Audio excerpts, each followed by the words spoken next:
Justin and I are now very happy to be welcoming Toronto Six player Taylor Woods into the Toronto Six pre-tournament show. Welcome to the show, Taylor. How you been doing?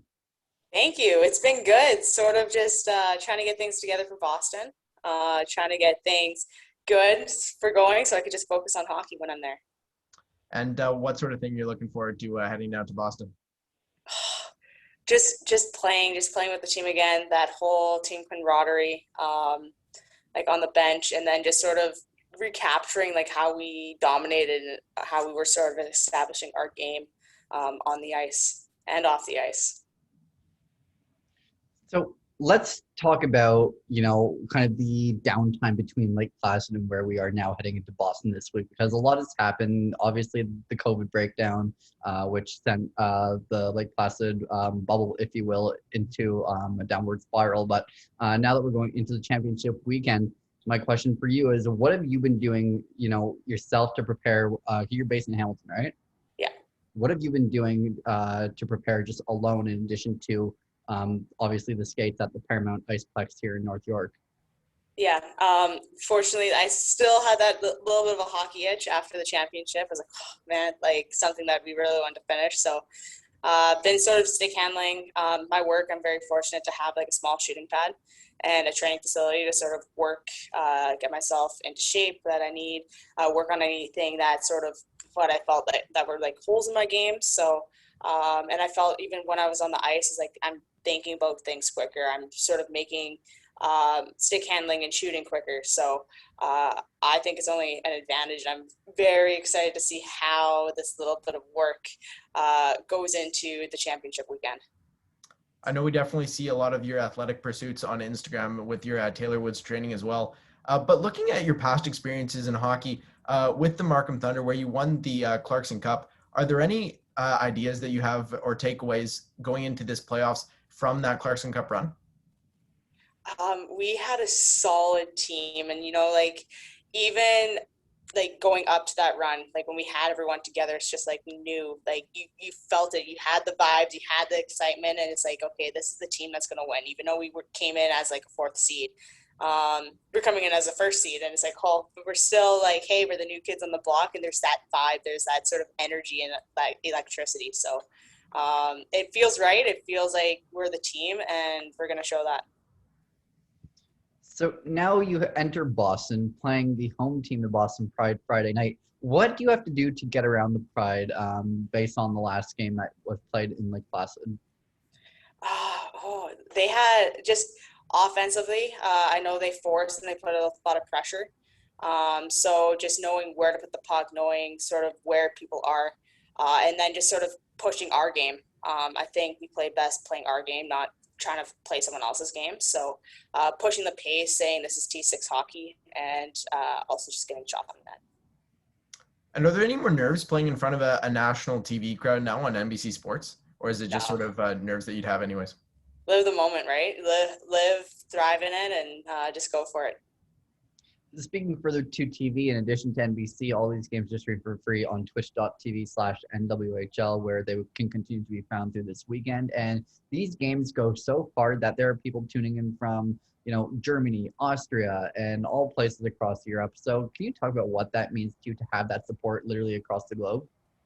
That's huge. Like when we talk about like growing the game and growing it beyond even the outskirts of North America, and having that outreach with Twitch is amazing. I know there's a few players in the past that have played overseas. I know there's players that are from overseas that I've played with before. So anything to help grow the sport and sort of promote the game is a huge advantage and a plus. And heading into this bubble, I know in the last one, there were a lot of celebrations. There was the tiny hands, there was the dancing in the locker room. Do you think that there's going to be any adjustment to that with some of the new protocols that have been put in for this bubble? I think the T6 energy is still going to be the T6 energy. Of course, like the COVID protocols are going to be in place. So watching, just being safe, social distancing and whatnot. But I think that energy is going to be there. We started off in cohorts anyway when practicing, and we're like the tightest team ever. And we talk a lot about that energy, especially when it comes to the practices, again, taking place as a full team now at Paramount rather than split teams, which obviously you've experienced as well at Kenland Ice Sports. So can you talk about what that energy, or maybe where that energy feeds from? Because obviously we know Digit Murphy is probably one of the most energetic hockey coaches to ever live. And she just, it adds another element and gets you guys kind of, riled up, I guess. So, how much does that assist in just the energy that you guys alone get from being, again, a full team together? Huge. I think even just like during this time and during this pandemic is like, hey, everyone sort of wants to find that energy, wants to find that joy, and Digits, she's brought it every single practice, and it's like, hey, this is the time that we need it.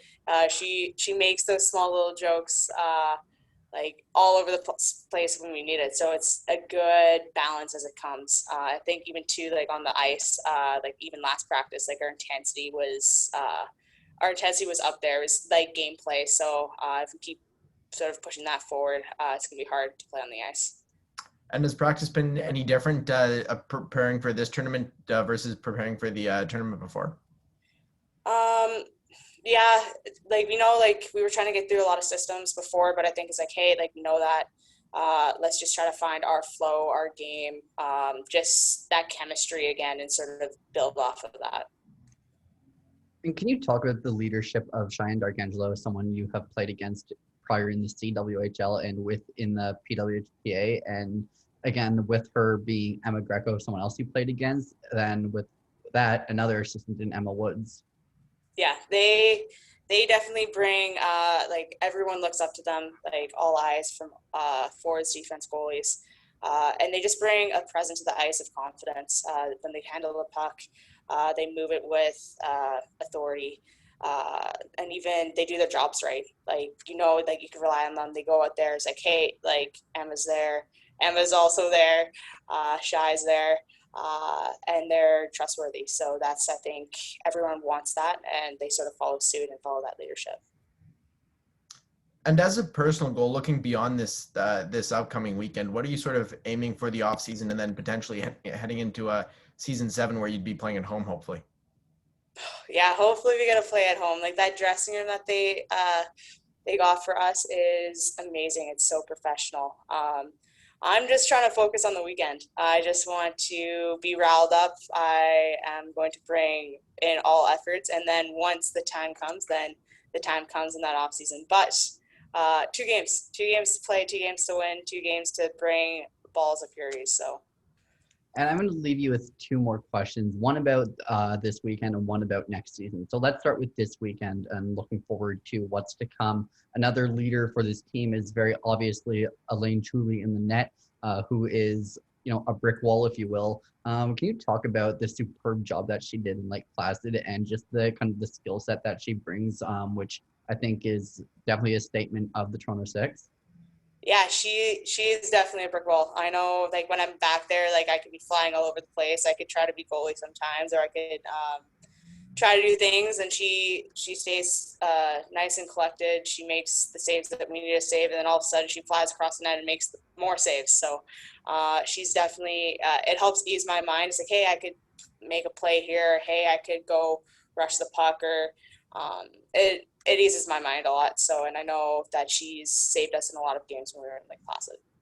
And there are reports now surfacing as regards to season 7 about a Montreal team coming into the fold in the National Women's Hockey League. The last time we had that, it was Les Canadiens de Montréal in the CWHL.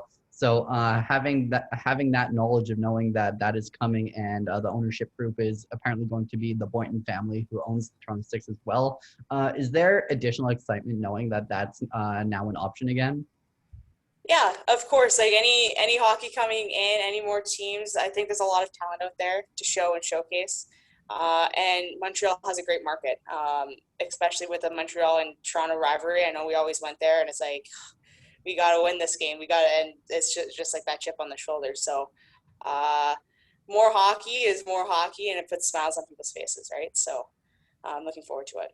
And maybe we'll wrap with this. Tyler Tumminia, the interim commissioner of the National Women's Hockey League, you look at what she's done. She was brought in a lot of because of her skill set in marketing and sponsorships, and because she could secure a TV deal, and she did that. It wasn't a full year, but it was enough to put on the premier games, which are the final three. So can you talk about her leadership, because she was involved with the Toronto Six as the chairwoman, and then she was named to the commissioners table, and look what she's done so far. And then again, this includes the expansion to Montreal as well. So what has she meant to you?